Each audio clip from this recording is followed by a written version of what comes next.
La question de la désinformation est de plus en plus préoccupante au sein des populations africaines.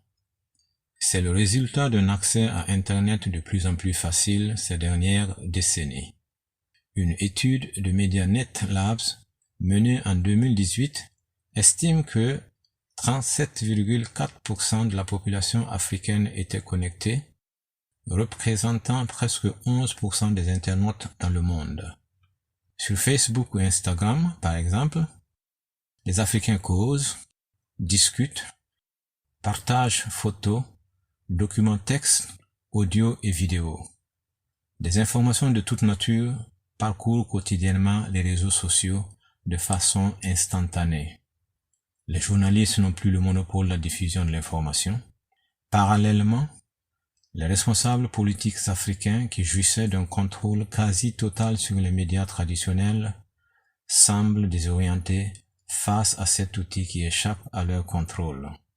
Désormais, chacun de nous peut être journaliste, simplement à partir de sa page Facebook ou de son journal en ligne, jouissant ainsi d'une certaine liberté d'expression longtemps étouffée dans bien de pays africains.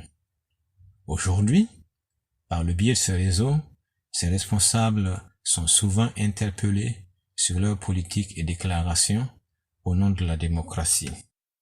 Cependant, si on peut se satisfaire de cette démocratisation de l'accès à l'information, comment discerner l'info de l'intox dans ce pêle-mêle?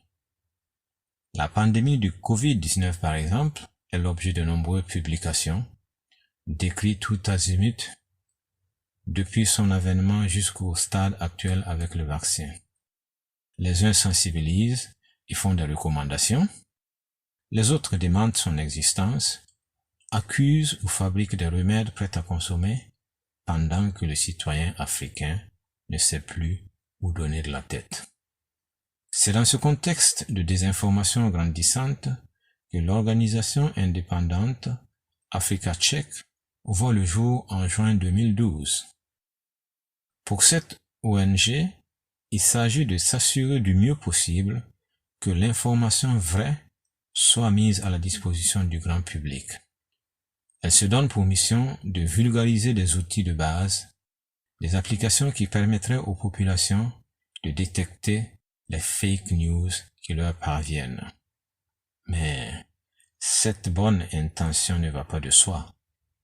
Selon des experts africains sur RFI, Radio France Internationale, la majorité des utilisateurs des réseaux sociaux en Afrique sont des analphabètes qui savent à peine lire et écrire.